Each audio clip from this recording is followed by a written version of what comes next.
Bonjour Vincent Duclerc. Oui, bonjour. Le rapport de votre commission parle de responsabilités accablantes dans le rôle de la France au Rwanda. Quelles sont les responsabilités que vous avez pu démontrer au cours de ce travail ? Alors, ces responsabilités, elles sont dans une politique qui, au départ, se décide, je dirais, de manière plutôt vertueuse. C'est effectivement réaliser les principes du sommet de la Baule de juin 90, plus de démocratisation dans les pays dits du champ, c'est les pays anciennement coloniaux ou les pays francophones comme au Rwanda. Mais au fond, je veux dire, la France va se trouver finalement piégée, mais piégée aussi de manière très volontaire par le soutien à un régime raciste, à un régime qui persécute les Tutsis, qui met en place des quotas, qui maintient des cartes d'identité ethnique. C'est le régime du président Habyarimana. Lui-même n'est pas fondamentalement un extrémiste, mais il est entouré par des extrémistes qui l'enserrent. Et la politique de la France, plutôt que de le desserrer des extrémistes, plutôt que de parier sur l'opposition démocratique qui se met en place, effectivement maintient et renforce en fait cet engrenage donc raciste qui, on le sait, je veux dire, est l'un des éléments fondamentaux donc de la préparation d'un génocide. Et ça, ce qui est terrible, c'est que la France ne le comprend pas, ne le voit pas. Une partie de cet aveuglement, si on vous suit bien, porte sur le FPR, le Front Patriotique Rwandais, le mouvement de Paul Kagame, qui est constamment perçu comme une menace, comme un danger. La France va, au fond, diaboliser le Front Patriotique Rwandais, qui est un mouvement de Tutsis exilés et de Hutus opposés au régime d'Habyarimana. C'est-à-dire le portrait qui est fait de ce mouvement, c'est, on parle d'Ougando Tutsi.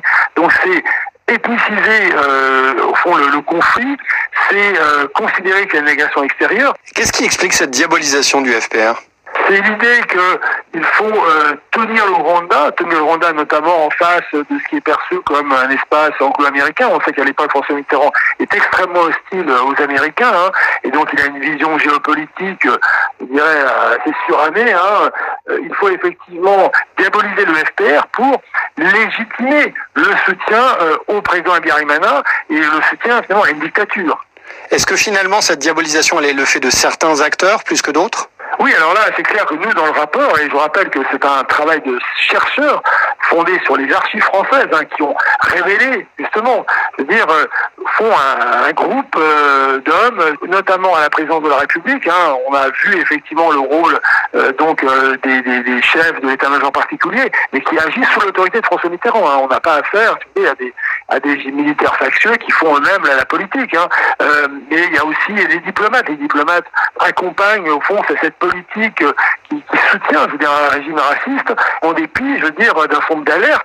Et là, on a constaté, si vous voulez, à travers les notes qui sont émises, les instructions, je veux dire, font un effondrement intellectuel, une incapacité, je veux dire, à penser la réalité rwandaise. Et là, c'est très grave. Mais qu'est-ce qui explique, selon vous, Vincent Duclerc, cet entêtement des autorités françaises ?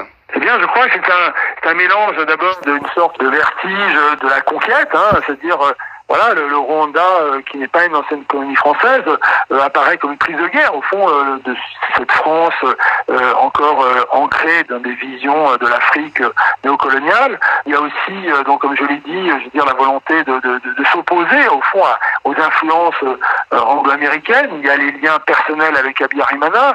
Il y a l'idée aussi que, finalement, grâce aux forces spéciales qui sont déployées au Rwanda, on peut tenir un pays à peu de frais, parce qu'on contribuer à renforcer, en fait, cette dérive raciste, ce surarmement du Rwanda. L'armée rwandaise passe de 5 000 hommes à 25 000 hommes.